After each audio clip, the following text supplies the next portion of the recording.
Om Swastiastu. Assalamualaikum warahmatullahi wabarakatuh. Shalom Namo Buddhaya. Salam kebajikan, salam harmoni. Baik, terima kasih atas kesempatan yang telah diberikan. Di sini kami dari kelompok 6 yang beranggotakan saya Cecilia Brubarus dengan NIM 22130111067. Di sini saya akan membahas yaitu tentang pendidikan ditinjau dari filsafat positivisme, progresivisme, humanistik, dan Pancasila. Baik, sebelum masuk ke materi selanjutnya, filsafat pendidikan itu adalah teori atau ideologi pendidikan yang muncul dari filsafat seseorang pendidik, dari pengalaman-pengalamannya dalam pendidikan dan kehidupan dari kajiannya tentang berbagai ilmu yang berhubungan dengan pendidikan.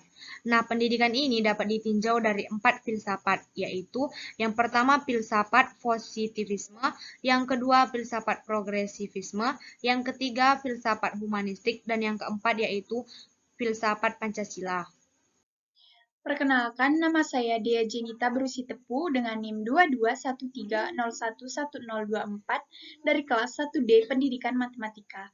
Di sini saya akan membahas mengenai filsafat positivisme, di mana dalam filsafat positivisme berarti suatu aliran filsafat yang berpangkal pada sesuatu yang pasti, faktual, nyata, dari apa yang diketahui dan berdasarkan data empiris. Menurut Kamus Besar Bahasa Indonesia, positivisme berarti aliran filsafat yang beranggapan bahwa pengetahuan itu semata-mata berdasarkan pengalaman dan ilmu yang pasti. Sesuatu yang maya dan tidak jelas dikesampingkan, sehingga aliran ini menolak sesuatu seperti metafisik dan ilmu gaib dan tidak mengenal adanya spekulasi. Yang selanjutnya adalah filsafat progresivisme, di mana dalam konteks filsafat pendidikan, progresivisme adalah suatu aliran yang menekankan bahwa pendidikan bukanlah sekedar pemberian sekumpulan pengetahuan kepada subjek didik, tetapi hendaklah berisi aktivitas-aktivitas yang mengarah pada pelatihan kemampuan berpikir mereka sedemikian rupa. Sekian dari saya, terima kasih. Sebelumnya, perkenalkan nama saya Niputu Ayugita Purwantini dengan NIM 22130111089 dari kelas 1C Pendidikan Matematika. Di sini saya akan membahas tentang filsafat pendidikan humanistik. Filsafat pendidikan humanistik merupakan suatu bentuk filsafat pendidikan yang memandang bahwa manusia memiliki satu kehidupan yang diisi dengan kreativitas dan kebahagiaan, yang tidak membutuhkan persetujuan ataupun dukungan dari entitas supernatural manapun, di mana entitas ini sama sekali tidak ada.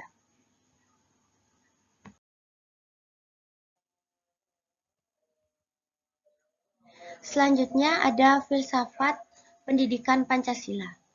Hubungan antara Pancasila dan sistem pendidikan ditinjau dari filsafat Pancasila. Ialah kita dapat menelaah sila-sila yang terdapat dalam Pancasila di dunia pendidikan maupun keseharian. Karena sila yang terkandung merupakan pandangan hidup untuk setiap individu yang hidup berbangsa dan bernegara. Dengan menelaahnya akan memiliki dasar pemikiran yang mendalam.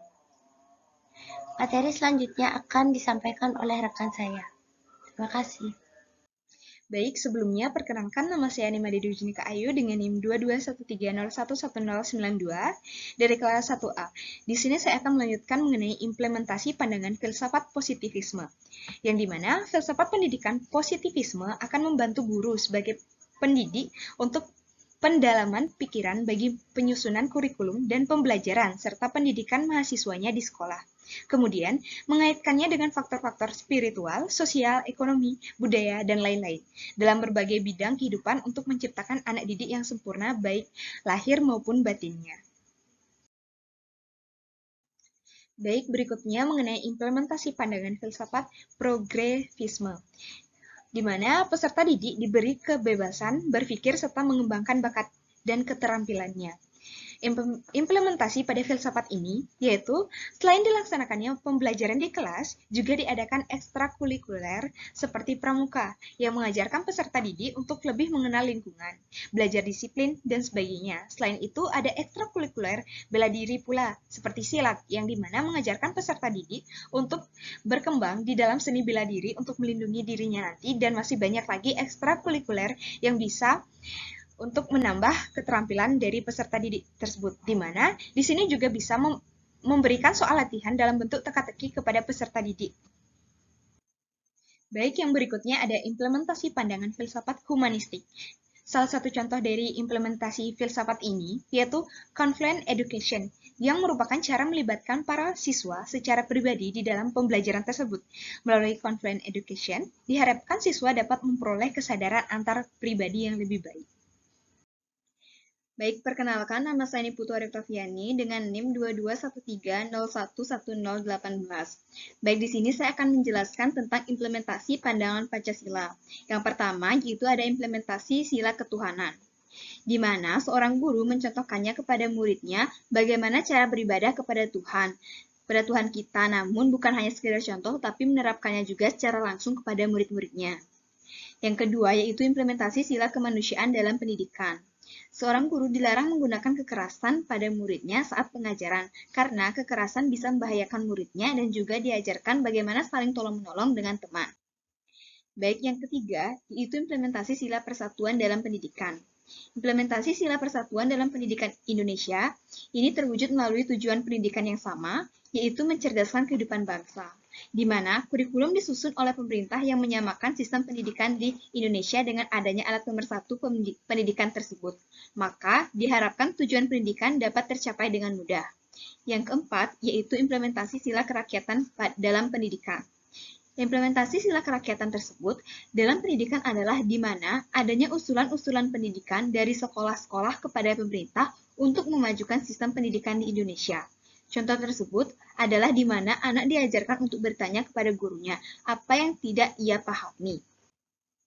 Selanjutnya, yang kelima, yaitu implementasi sila keadilan dalam pendidikan.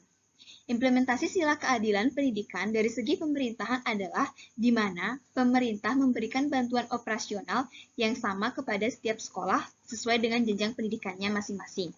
Implementasi tersebut dalam pendidikan baik grupnya sendiri adalah di mana tidak hanya seorang murid yang tidak milih-milih teman, dia mau berteman dengan siapapun dan berlaku adil kepada semua temannya. Baik, sekian presentasi dari kelompok kami. Saya mewakili kelompok saya, yaitu kelompok 6, mengucapkan terima kasih dan mohon maaf apabila ada salah kata. Saya ucapkan terima kasih.